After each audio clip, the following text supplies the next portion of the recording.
O procurador e coordenador da Força Tarefa da Lava Jato, Deltan Dallagnol, comentou o caso do ex-procurador-geral da República, Rodrigo Janot, que revelou ter ido armado a uma sessão do STF com a intenção de matar o ministro Gilmar Mendes e cometer suicídio. Em entrevista ao Jornal da Manhã hoje, Dallagnol afirmou ter estranhado a declaração do ex-PGR, a quem considera uma pessoa, abre aspas, equilibrada e ponderada, fecha aspas.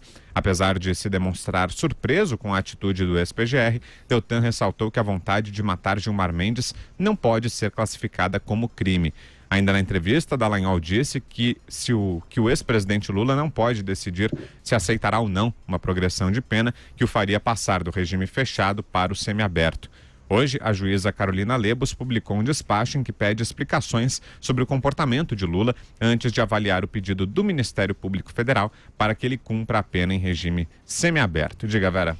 Vitor, hoje é um daqueles dias que a maioria dos temas da nossa pauta dialoga. Por quê? Porque muitos desses temas têm a ver com essa dinâmica aí de contraposição à Lava Jato, reação da própria Lava Jato a esses assuntos que lhe dizem respeito. Então, está tudo muito relacionado. A entrevista do procurador aqui pra gente no Jornal da Manhã foi muito boa. Fazia tempo que ele não falava com a gente e ele pôde passar por todos esses assuntos. Então, da nossa lauda 2, que é essa que a gente está tratando agora, até a 5, ele falou a respeito de tudo. Achei muito importante, e a gente até insistiu, a Denise perguntou, depois eu reforcei, ele dizer que não é uma questão de faculdade do Lula decidir se aceita ou não o semiaberto, caso a juíza Carolina Lebos assim determine. Ele tem de passar ao semiaberto. Assim como você não escolhe cumprir a pena, você também não escolhe deixar de cumpri-la. As duas coisas são mandatórias. E ele justificou o pedido da Força Tarefa, que saiu na sexta, um pouco depois do 3 em 1, pela própria progressão, né, o que a lei prevê, um cumprimento de 1/6 da pena em regime fechado, você passa para o regime semiaberto. Diz que o sistema prisional não tem como garantir ao preso o cumprimento de semiaberto na maioria das instalações, que então ele deve ir para casa e que, ao fazer jus a essa progressão, ele tende a aceitá-la caso a justiça assim determine. Com isso, ele procura se contrapor às teorias segundo as quais o oferecimento do semiaberto seria uma maneira da Força Tarefa da Lava Jato evitar, por exemplo, o julgamento do HC do Lula no Supremo Tribunal Federal, na segunda turma, que poderia levar até a anulação da sentença caso se entendesse que houve a suspeição do juiz Sérgio Moro.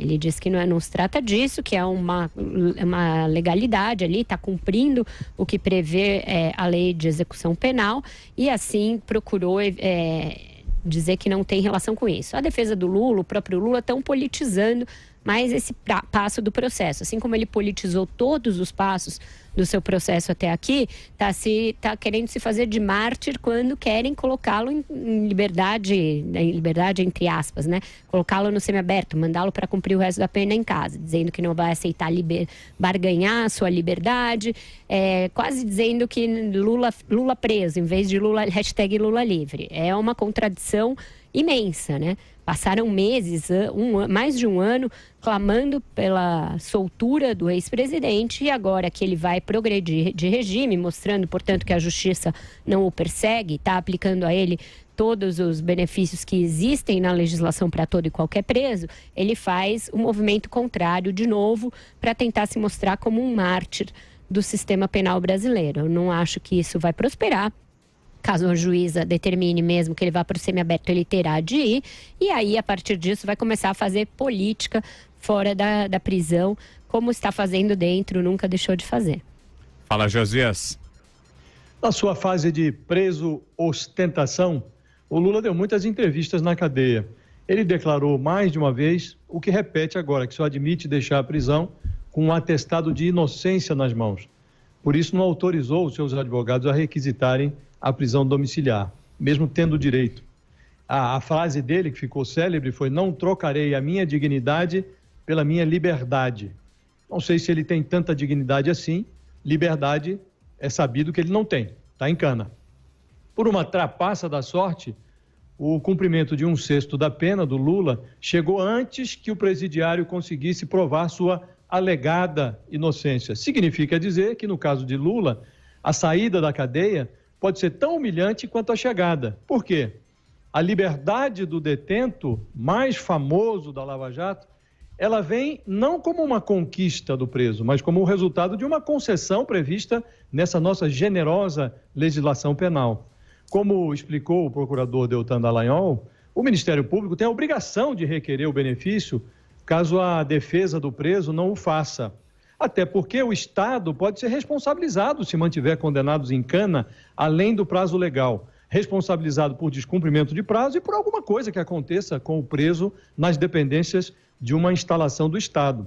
A juíza Carolina Lebos, que cuida da execução penal lá no Paraná, ela seguiu o manual, requisitou informações sobre o comportamento do detento à Polícia Federal e requisitou a manifestação da defesa, que é, nesse caso, pelo que dizem os especialistas, uma manifestação pro forma, que o que a juíza deliberar vai ter que ser seguido. Tudo isso ocorre no instante em que o Lula aguardava pelo julgamento no Supremo, na segunda turma, do pedido de suspeição do Sérgio Moro, no caso do triplex do Guarujá. Ele não tinha a ilusão de ser declarado inocente, mas ele sonhava com a possibilidade de deixar a cela chutando a porta e brandindo uma anulação da sentença com um despacho do Supremo ordenando a realização de um novo julgamento. Em vez disso, o Lula livre vem pela metade, na forma de um semiaberto que vai virar prisão domiciliar, e chega no final do prazo legal de cumprimento da pena em regime fechado. Como não há possibilidade de o preso recusar o favor legal, vem aí uma espécie de Lula livre na marra. Era só o que faltava. Constantino. Bom, vamos lá. Em relação à declaração do Dallagnol sobre o Janot ser equilibrado, há controvérsias. Né? Lendo a biografia dele, ele fala um pouco do passado revolucionário comunista dele e chama o José Genuíno de ídolo. E aí ele diz lá, né, se vendendo como um PGR muito apegado à lei, que foi muito difícil encaminhar certas denúncias ou cumprir certas decisões do STF, mas que ele fez isso apesar de tudo, né? E aí falando do Genuíno como um ídolo.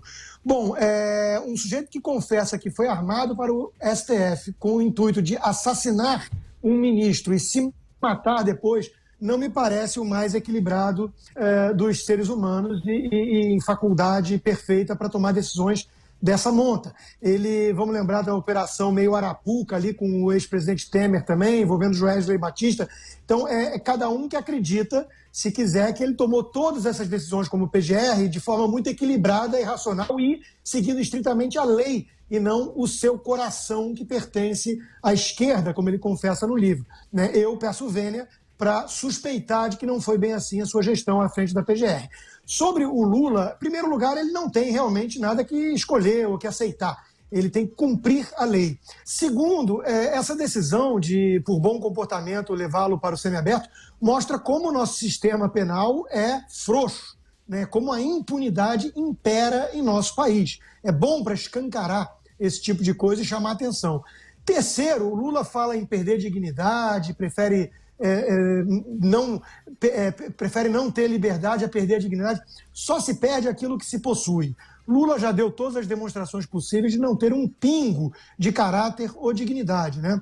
E, na verdade, tudo isso é um discurso político. Ele está se vendendo como perseguido político. A Lava Jato seria uma operação totalmente fake de perseguição a ele, né? E ignora vários outros de outros partidos, figurões, caciques, igualmente presos, né? Uma narrativa que não se sustenta em 2 segundos de reflexão honesta, mas é a última coisa que restou ao PT. Então, se ele for para o semiaberto, ele sabe que essa narrativa perde muita força, mesmo perante aquela massa mais bovina que restou ali do petismo.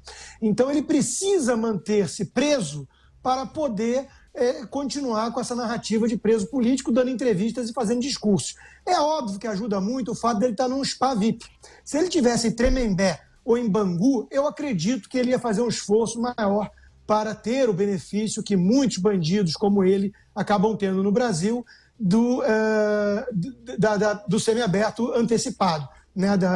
Do afrouxamento da punição que o juiz deu lá atrás. Então, tudo isso é realmente jogar para a plateia. Ele sabe que se ele sair agora, enfraquece a narrativa e ele volta para a prisão já, porque vem outras condenações aí. Então, o Lula não tem dignidade para perder, sabe disso e está, uma vez mais, usando da sua falta de dignidade para uma narrativa totalmente política. Mas eu repito, se ele não tivesse no conforto do Spa VIP lá em Curitiba, eu acho que talvez ele fosse pensar duas vezes antes de jogar para a plateia dessa forma. Vera. Ele, então, provavelmente vai ter de obedecer a decisão caso o semiaberto venha. E isso não deve obstar, Vitor, pelo que eu conversei com os ministros do Supremo hoje, a análise do HC, da defesa dele. Ela continua a despeito dele estar no semiaberto ou não. Por isso que esse discurso dele se vitimizando, se colocando como mártir, fazendo da manutenção da prisão uma espécie de resistência política, não para em pé